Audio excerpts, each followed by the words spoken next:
ہم لوگوں کو مضبوط چیز قرآن کی بتاتے ہیں، رونے دھونے کا ہمارے ساتھ کوئی تعلق نہیں ہے، ہم مضبوط دین شریعت سٹرونگ ہمارے پاس موجود ہے، ہم چٹان پہ پیر رکھا ہوا ہے، ریت پہ نہیں، تو اس لیے رونے دھونے پہ کسی کے نہیں جانا چاہیے۔ اب وہ رو رہی تھی تو اب آپ نے کہا کہ یہ تو عجیب ایک جو ہے ماحول ہو گیا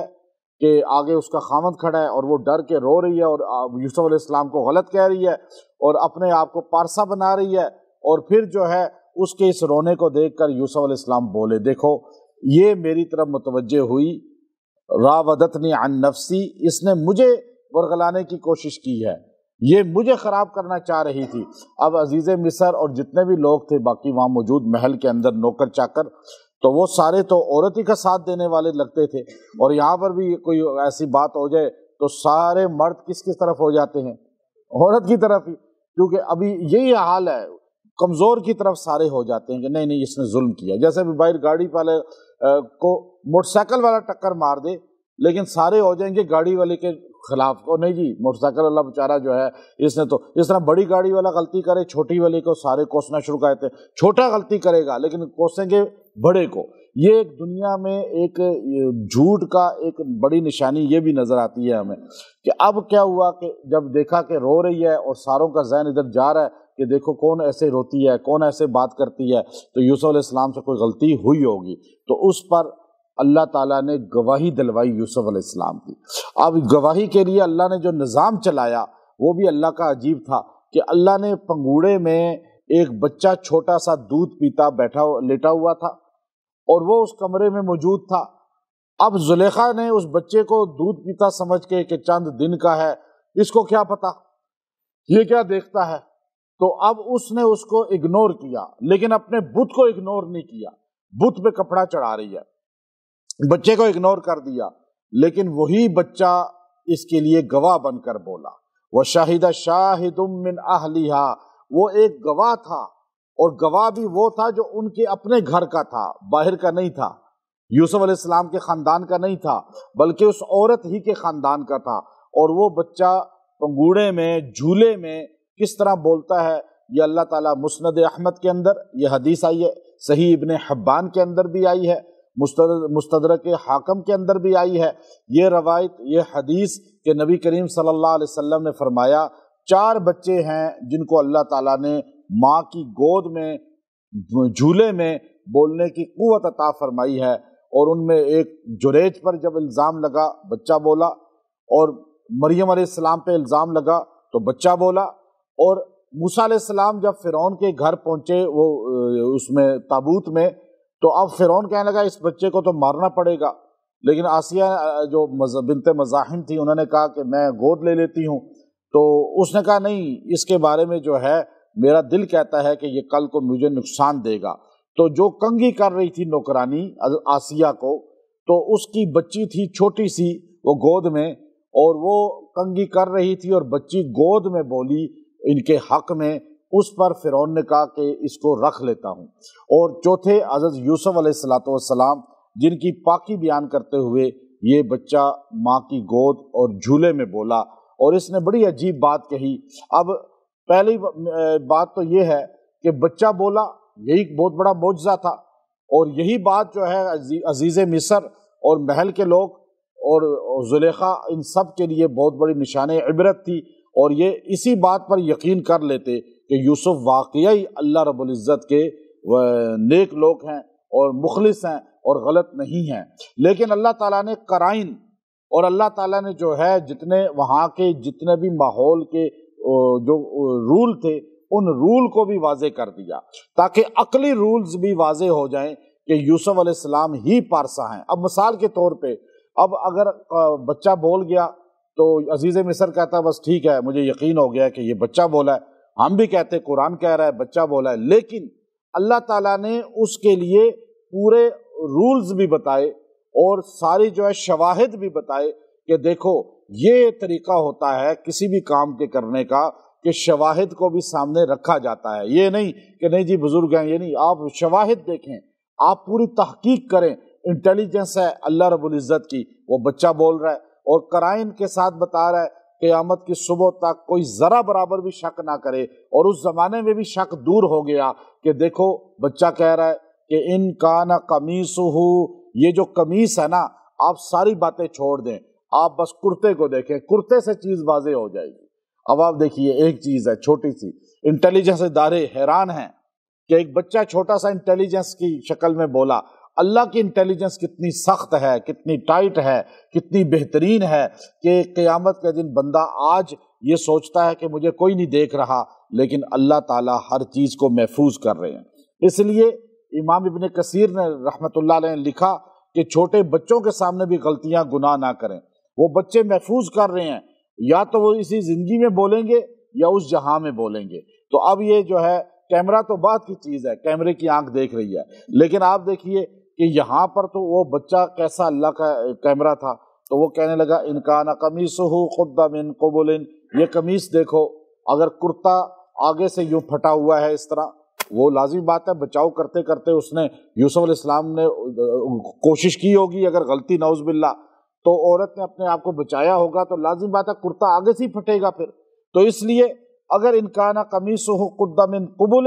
یہاں سے پھٹا ہوا ہے قبل، فصدقت، عورت سچی ہے، وہو من الکاذبین، یوسف علیہ السلام نعوذ باللہ جھوٹے ہیں پھر۔ وَإِن كَانَ قَمِيصُهُ قُدَّ مِن دُبُرٍ، اور یہ دیکھو اگر کرتا پیچھے سے پھٹا ہے اور وہ وہاں سے ٹوٹا ہوا ہے، کٹا ہوا ہے، پھٹا ہوا ہے، تو فَكَذَبَتْ، پھر عورت جھوٹی ہے، وَهُوَ مِنَ الصَّادِقِينَ، پھر یوسف پیغمبر سچے ہیں۔ فَلَمَّا رَأَىٰ قَمِيصَهُ، اور جب انہوں نے یوں دیکھا قمیص کو، اب سارے پھر متوجہ ہو گئے کہ یہ بچہ پنگوڑے میں لیٹا ہوا کتنی عقل کی بات کر رہا ہے، کسی اور کے ذہن میں یہ بات نہیں آئی، نہ خود عزیز مصر بادشاہ کے اور نہ دیگر کسی کے۔ تو اس پر جو ہے ساروں نے ایک دم جب دیکھا، فلما رآ قمیصہ، جب اس قمیص کو صحیح طرح سے دیکھا، قد من دبر، تو وہ پیچھے سے پھٹی ہوئی تھی، وہ کمر کی طرف سے دو لخت ہوئی تھی۔ تو قالا، تو ایک دم عزیز مصر جو خود اس کا خاوند تھا، وہ کہنے لگا انہ من کیدکن، یہ تمہارا بہت بڑا مکر ہے، یہ تمہارا بہت بڑا دھوکہ ہے، ان کیدکن عظیم، اور بے شک عورتوں کا دھوکہ بہت بڑا ہوتا ہے۔ یہ اس نے پھر عورتوں کو، جیسے ہم دیکھتے ہیں کوئی عورت غلطی کرتی ہے یا مرد کرتا ہے تو مرد کو کہتے ہیں مرد بڑے چکری ہوتے ہیں، یہ عورتیں اس طرح کہہ دیتی ہیں، اور مرد اسی طرح بول دیتے ہیں عورت کو دھوکہ دیتے ہوئے، دیکھیں گے کہ عورتیں بڑی دھوکے باز ہوتی ہیں۔ تو اس وقت عزیز مصر نے بھی وہی جملہ کہا، ان کیدکن عظیم۔ اب اللہ کی عجیب جو ہے انداز ہے، ان کید الشیطان کان ضعیفا، جب شیطان کے مکر کی بات آتی ہے تو اللہ تعالیٰ کہتے ہیں بے شک شیطان کا مکر کمزور ہے، کمزور۔ لیکن جب عورت کے مکر کی بات آتی ہے تو اللہ کہتا ہے ان کیدکن عظیم، بے شک اس کا دھوکہ بہت بڑا ہے۔ تو اس لیے یہ ساری عورتیں نہیں اس میں آئیں گی، لیکن ایک بڑی تعداد آئے گی، بڑی تعداد۔ کیوں کہ عورت جو ہے دھوکہ دینے میں بڑے بڑے لوگوں کو پیچھے چھوڑ جاتی ہے۔ اب آپ دیکھیے نا، رونے کا اس کے بعد ہتھیار اتنا بڑا ہے کہ وہ رو کر جو ہے اپنے آپ کو مظلوم بنا لیتی ہے، رو کر جو ہے اپنے حقوق ڈبل ٹرپل لے لیتی ہے، رو کر جو ہے کسی کو بھی بدنام کر سکتی ہے۔ اور عورت کے دھوکے سے، اس لیے جو ہے عورت ٹیڑھی پسلی سے پیدا ہوئی ہے، آپ اسے سیدھا کرنے کی کوشش کریں گے تو ٹوٹ جائے گی، سیدھی نہیں ہوگی۔ تو اگر عورت کو آپ نے رام رکھنا ہے تو اس کے ساتھ پیار محبت کے ساتھ پیش آئیں، اس کے ساتھ سختی کریں گے، وہ آپ کو ایسا دھوکہ دے گی، ایسا آپ کے ساتھ مکر کرے گی کہ آپ ساری زندگی اٹھ نہیں سکیں گے۔ تو اس لیے یہاں پہ ایک تو یہ جملہ کہا عزیز مصر نے، ان کیدکن عظیم، اور پھر کہا یوسف اعرض عن ھذا، اے یوسف ان باتوں کو چھوڑ دیں، آپ بدنامی بن رہی ہے، یہ باتیں پھیلیں گی۔ اب پتہ چل گیا کہ آپ بے قصور ہیں اور زلیخا قصوروار ہے، تو پھر اس نے آپ سے ریکویسٹ کی یوسف اعرض عن ھذا، اے یوسف آپ اس بات کو ختم کر دیں، اس قصے کو ختم کر۔ اب باتوں کو طول نہیں دینا چاہیے، لمبی اس کو چرب زبانی کر کر کے کوئی بھی کسی میں غلطی بھی نظر آتی ہے۔ اب یہ دیکھیں نا کتنی بڑی غلطی تھی۔ امام قرطبی کہتے ہیں کہ میرا خیال ہے کہ یہ عزیز مصر جو تھا یہ جو ہے غلط، مطلب یہ کہ زیادہ عزت دار نہیں تھا، ورنہ وہ زلیخا کو گھر سے نکال دیتا، چھوڑ دیتا، لیکن اس نے اس کو بھی کچھ نہیں کہا، لیکن یہ ان کی رائے انہوں نے اپنی کا اظہار کیا۔ کہ دوسری بات آگے انہوں نے خود ہی لکھی، انہوں نے فرمایا کہ دیکھو عورت میں بھی اگر یا مرد میں بھی ایسی کوئی غلطی نظر آ جاتی ہے تو آپ اس کو نظر انداز کریں، تھوڑی اس کو سمجھائیں، سختی کریں، لیکن اس کو لے کر بیٹھ نہ جائیں او جی فلاں تو ایسا ہے۔ عورتیں کیا کرتی ہیں، مردوں کے کسی کے ساتھ کوئی بات پکڑی جائے اس کو لے کر محلے پورے میں، خاندان پورے میں ہر جگہ ڈنڈورا پیٹ دیتی ہیں، اور کہ مرد کو یوں عورت کی پتہ چل جائے وہ پورے علاقے میں اپنے دوست احباب میں، خاندان برادری میں پوری تشہیر کر دیتا ہے، مہم چلاتا ہے، پھر عورت مرد کو بار بار ٹوکتی رہتی ہے، پھر مرد عورت کو یوں ٹوکتا رہتا ہے۔ یہ چیزیں نہیں ہونی چاہیے۔ یوسف اعرض عن ھذا، اے یوسف اب اس قصے کو چھوڑ دیں، اب آپ اس کو ختم کر دیں، یعنی اب بار بار اس کو بیان نہ کریں۔ اب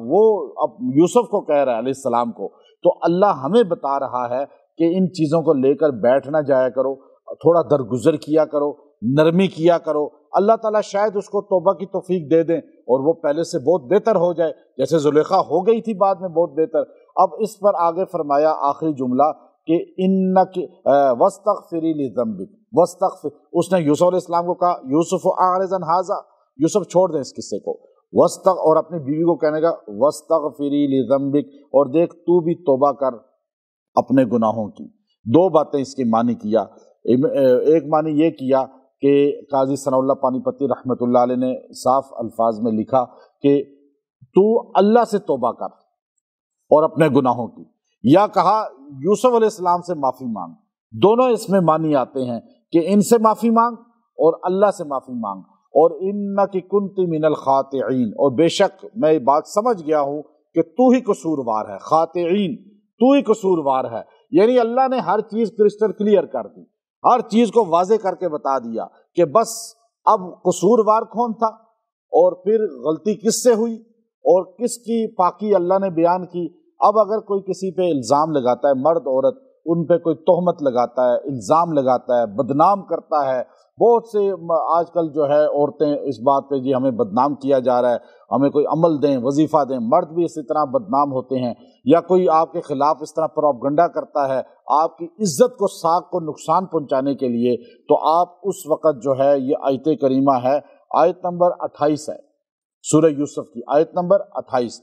اور فرمایا اللہ رب العزت نے خود اس کے اندر جو ہے انہ من کیدکن ان کیدکن عظیم، انہ من کیدکن ان کیدکن عظیم۔ اب یہ اتنا جملہ جو بندہ روزانہ پڑھے گا 111 مرتبہ اور 11 دن تک دعا کرے، اللہ تعالیٰ اس کو لوگوں کی بدنامی سے، لوگوں کے فتنے سے، لوگ جو اس کو ذلیل، رسوا اور بدنام کرنا چاہتے ہیں، چاہے وہ غلط ہے یا نہیں ہے، دونوں صورتوں میں توبہ بھی کرے